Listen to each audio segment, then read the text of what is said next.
शनिदेव की कृपा से ऐसे साधक सभी ग्रह दोष दूर होते हैं और भगवान शनिदेव की कृपा ऐसे साधक पर बरसती है। जो लोग भगवान शनिदेव की कथा को सच्चे हृदय के साथ रसपान करते हैं वे लोग जीवन में सभी कामयाबी हासिल करते हैं।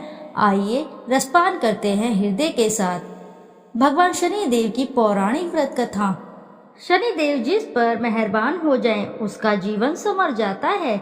उस व्यक्ति को धन संपत्ति सुख मान सम्मान सब कुछ प्राप्त हो जाता है। उसके जीवन में शांति और सुकून का वास होता है, तरक्की को रास्ता मिलता है। वहीं अगर शनि का अशुभ प्रभाव व्यक्ति की जिंदगी पर दिखे तो जीवन दुख और कष्टों से भर जाता है। इंसान की प्रगति रुक जाती है, व्यवसाय में घाटा हो जाता है, घर में कलेश रहने लगता है और मान सम्मान का हनन होता है। कुछ दैनिक कर्तव्य और आसान उपाय अपनाकर व्यक्ति शनिदेव की महिमा आसानी से पा सकते हैं। जब व्यक्ति सत्य बोलता है और अनुशासित रहता है, जब व्यक्ति कमजोर और निर्बल लोगों की खूब सेवा करता है, जब व्यक्ति अपने बड़े बुजुर्गों की सेवा करता है, जब व्यक्ति लंबे और फलदार पेड़ लगाता है और पशु पक्षियों के प्रति भी सद्भाव रखता है, जब व्यक्ति शिव कृष्ण और हनुमान की भक्ति करता है, जब व्यक्ति अपने दांत कपड़े और विचारों को साफ रखता है, जब व्यक्ति पराई स्त्री पर नजर नहीं डालता है, जब व्यक्ति रोगियों की सेवा करते हैं, जो व्यक्ति गरीब कमजोर मजदूरों का शोषण नहीं करते हैं, ऐसे व्यक्तियों पर भगवान शनि देव की हमेशा कृपा बनी रहती है। आइए अब रसपान करते हैं श्रोताओं, ध्यान लगाकर शनि देव की पावन पवित्र व्रत कथा। एक समय स्वर्गलोक में बड़ा कौन है के प्रश्न के 9 ग्रह में वाद विवाद हो गया। विवाद इतना बढ़ गया कि परस्पर भयंकर युद्ध की स्थिति बन गई। निर्णय के लिए सभी देवता देवराज इंद्र के पास पहुँचे और बोले, हे देवराज, आपको निर्णय करना होगा कि हम में से कौन सा बड़ा है। देवताओं का प्रश्न सुनकर देवराज इंद्र उलझन में पड़ गए। इंद्र बोले, मैं इस प्रश्न का उत्तर देने में असमर्थ हूँ। हम सभी पृथ्वी लोक में उज्जैनी नगरी में राजा विक्रमादित्य के पास चलते हैं। देवराज इंद्र सहित सभी ग्रह देवता उज्जैनी नगरी पहुँचे। महल में पहुंचकर जब देवताओं ने उनसे अपना प्रश्न पूछा तो राजा विक्रमादित्य भी कुछ देर के लिए परेशान हो उठे, क्योंकि सभी देवता अपनी अपनी शक्तियों के कारण महान थे।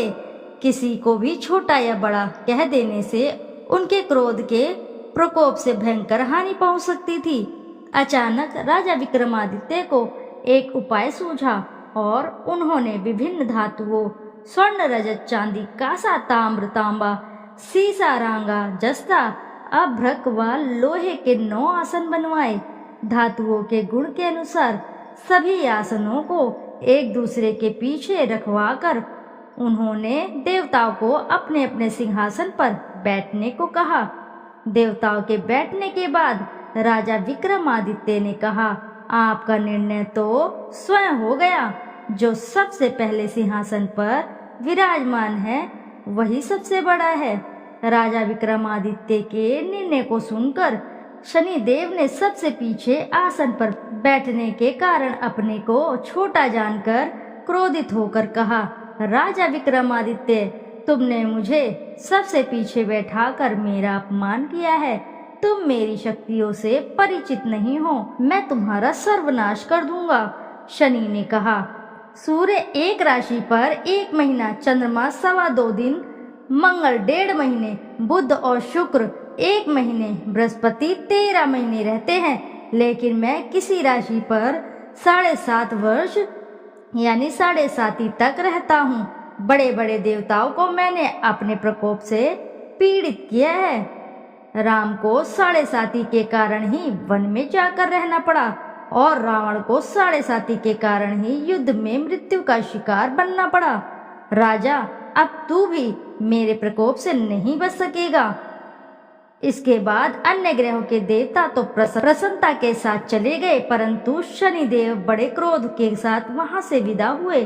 राजा विक्रमादित्य पहले की तरह हीन न्याय करते रहे।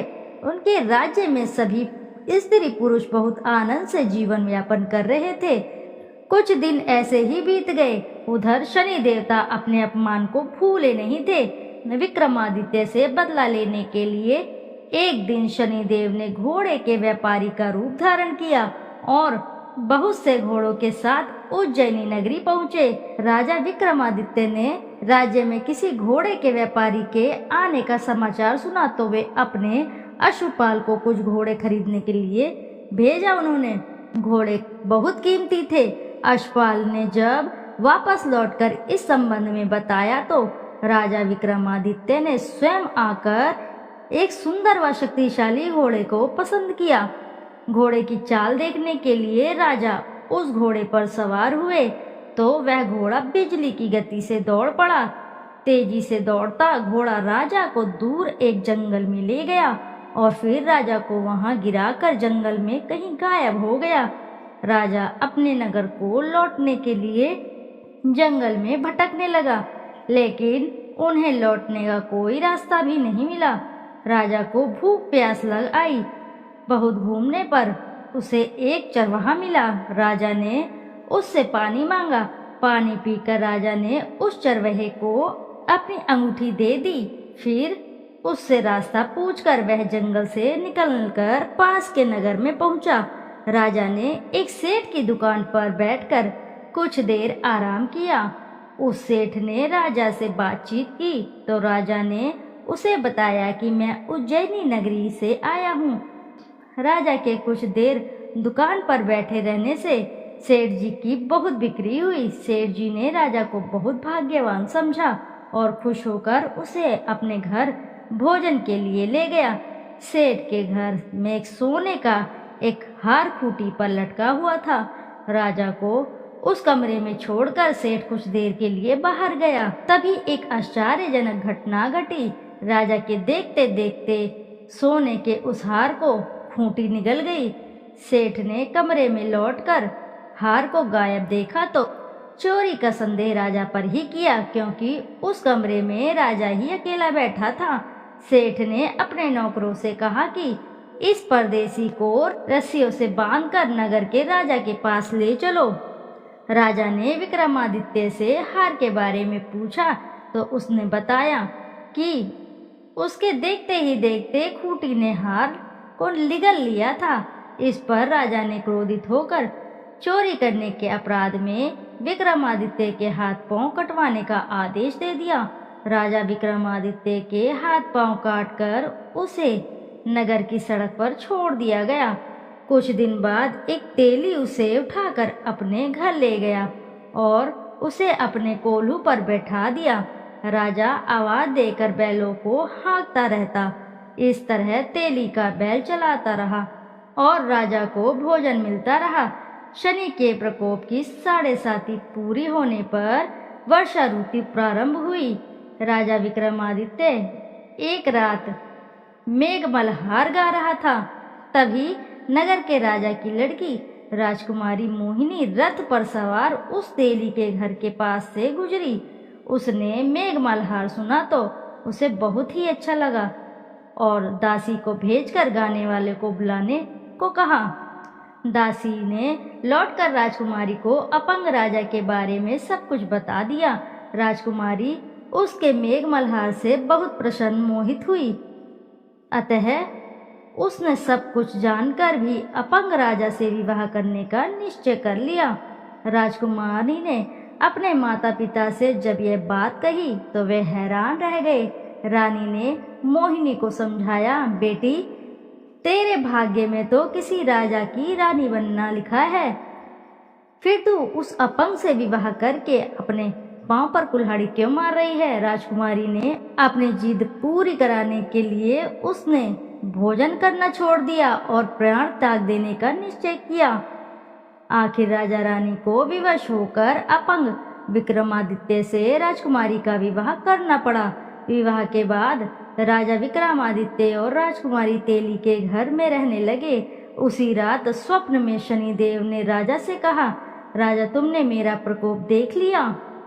मैंने तुम्हें अपने अपमान का दंड दिया है। राजा ने शनिदेव से क्षमा करने को कहा और प्रार्थना की, हे शनिदेव, आपने जितना दुख मुझे दिया है अन्य किसी को ना देना। शनिदेव ने कुछ सोचकर कहा, राजा, मैं तुम्हारी प्रार्थना स्वीकार करता हूँ। जो कोई स्त्री पुरुष मेरी पूजा करेगा, शनिवार को व्रत करके मेरी व्रत कथा सुनेगा, उस पर मेरी अनुकंपा बनी रहेगी। प्रातःकाल राजा विक्रमादित्य की नींद खुली तो अपने हाथ पांव देखकर राजा को बहुत खुशी हुई। उसने मन ही मन शनिदेव को प्रणाम किया। राजकुमारी भी राजा के हाथ पांव सही सलामत देखकर आश्चर्य में डूब गई। तब राजा विक्रमादित्य ने अपना परिचय देते हुए शनिदेव के प्रकोप की सारी कहानी सुनाई। सेठ को जब इस बात का पता चला तो दौड़ता हुआ तेली के घर पहुंचा और राजा के चरणों में गिरकर क्षमा मांगने लगा। राजा ने उसे क्षमा कर दिया, क्योंकि यह सब तो शनिदेव के प्रकोप के कारण ही हुआ था। सेठ राजा को अपने घर ले गया और उसे भोजन कराया। भोजन करते करते वहां एक आश्चर्यजनक घटना घटी। सबके देखते देखते उस खूंटी ने हार उगल दिया। सेठ जी ने अपनी बेटी का विवाह भी राजा के साथ करवा दिया और बहुत से स्वर्ण आभूषण, धन आदि देकर राजा को विदा किया। राजा विक्रमादित्य राजकुमारी मोहिनी और सेठ की बेटी के साथ उज्जैनी नगरी पहुंचे तो नगरवासियों ने हर्ष से उनका स्वागत किया। अगले दिन राजा विक्रमादित्य ने पूरे राज्य में घोषणा कराई कि शनिदेव सब देवों में सर्वश्रेष्ठ हैं। प्रत्येक स्त्री पुरुष शनिवार को उनका व्रत करे और व्रत कथा अवश्य सुने। राजा विक्रमादित्य की घोषणा से शनिदेव बहुत ही प्रसन्न हुए।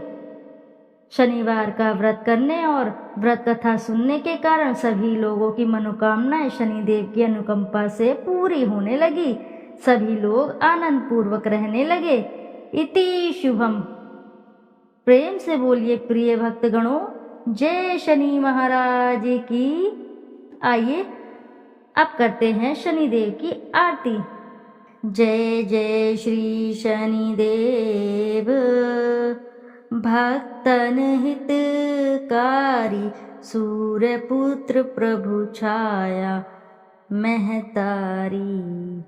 श्याम अंग वक्र दृष्टि चतुर्भुजाधारी, नीलांबर धार नथ गाज की अवसारी। जय जय श्री शनिदेव, श्याम अंग वक्र दृष्टि चतुर्भुजाधारी, नीलांबर धार नथ गज की अवसारी। जय जय श्री शनिदेव, किरीट मुकुट शीश रजित, दीपत है लिलारी। मुक्तन की माला गले शोभित बलिहारी। जय जय श्री शनिदेव, मोदक मिष्ठान पान चढ़त है सुपारी।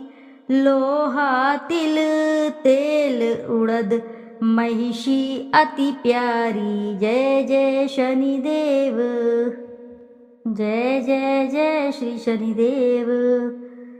देव दनुज ऋषि मुनि सुमिरत नर नारी। विश्वनाथ धरत ध्यान शरण है तुम्हारी। जय जय श्री शनिदेव, भक्तन हितकारी। प्रिय भक्तगणों, जोर से बोलिए एक बार जय श्री शनि महाराज की। श्रोताओं, यदि आपको वीडियो अच्छी लगी है तो वीडियो ज़रूर लाइक करें, साथ ही अपने प्यारे से कमेंट में एक बार ज़रूर लिख दें जय श्री शनि महाराज की। फिर मिलते हैं आपसे ऐसी किसी नई कथा कहानी में। जब तक के लिए नमस्कार श्रोताओं।